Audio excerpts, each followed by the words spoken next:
Hello everyone, my name is Alejandra Jaime and welcome to my presentation on how to make lemon shrimp risotto, dinner for two. In total, this recipe should take you about 40 to 45 minutes to conclude, and I hope you enjoy it. We're going to start off by talking about some basic components needed to make risotto. That includes arborio rice, that's the rice used to absorb the liquid used. We're going to use chicken stock in this case, but you may use vegetable, some olive oil, a shallot, and some garlic. After we have that, we got to make sure we have our seasoning. Now this seasoning I use mostly when I cook everything. You may use whatever you have in your pantry, but I use pepper, garlic, salt, some Cajun seasoning, and I use 2 lemons. If you're not that much of a fan of lemon, you can use 1. For our protein, this recipe calls for shrimp. I love seafood and I can eat shrimp every day, but if you're not a seafood lover or you're allergic to shrimp, you may substitute your protein for chicken, or if you want to scratch the protein altogether and just have the rice, that's also fine. It'll still be delicious, but you do need cheese. And for my recipe, I use Asiago and Parmesan. You may use whatever cheese you would like, but I pair that with my secret weapon, which makes the risotto so creamy, heavy whipping cream, and you'll see how this brings it all together towards the end.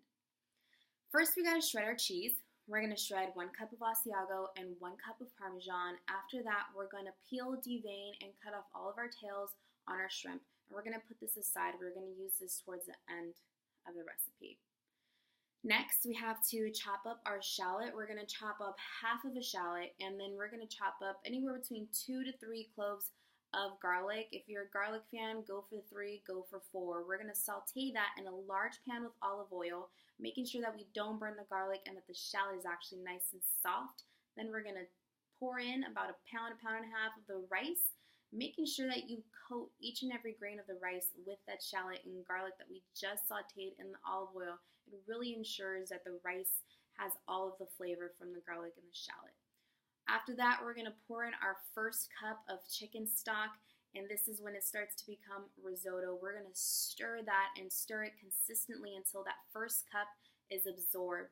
And once we are sure that the first cup is absorbed, we're going to move on to the next step. And that next step is pouring in another cup of the chicken stock. So this is cup 2. Again, we're going to patiently stir and stir and stir, making sure that every piece of that rice absorbs that chicken stock. Once that is absorbed, you guessed it, we're going to add another cup of chicken stock. The key to risotto is patiently, after the 3rd, 4th, 5th, and 6th cup of stock, you stir in between and you make sure patiently that you are letting each grain of rice absorb that chicken stock. If you are doing it correctly, this is what your rice should look like here. Not this. This rice did not absorb and did not cook very well. If you're patiently stirring your risotto, absorbing all the liquid, this is what your rice should look like. Nice and fluffy. After a 6th cup of chicken stock, we're going to toss in our shrimp in another pan on medium heat. We're going to toss in some Cajun seasoning, some garlic, salt, some pepper, and I use about a whole to half of a lemon depending on the flavor, and I saute that. And while that's sauteing, instead of a 7th cup of chicken stock, I'm going to add a cup of heavy whipping cream. And I'm going to treat it like the stock. I'm going to pour it in there and I'm going to patiently stir until all of that heavy whipping cream is absorbed within the rice.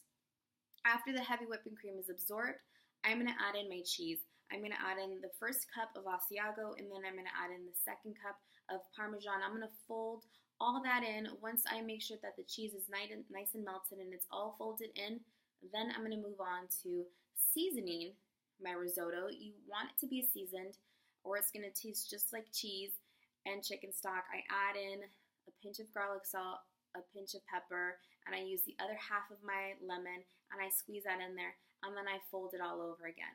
Once the flavors are folded, you're going to add your shrimp. So now you have the flavors from the risotto itself and the flavors of the shrimp, and then you fold the shrimp within the risotto. Once everything is nice and mixed and folded in together, you're going to plate your risotto. If you would like to add more cheese, if you're a dairy fan like I am, I add a little bit more of Asiago cheese and I top it off with a squirt of lemon, or you can top it off with some parsley, but the leafy things are optional. I hope you enjoy this meal and I hope you enjoy my presentation.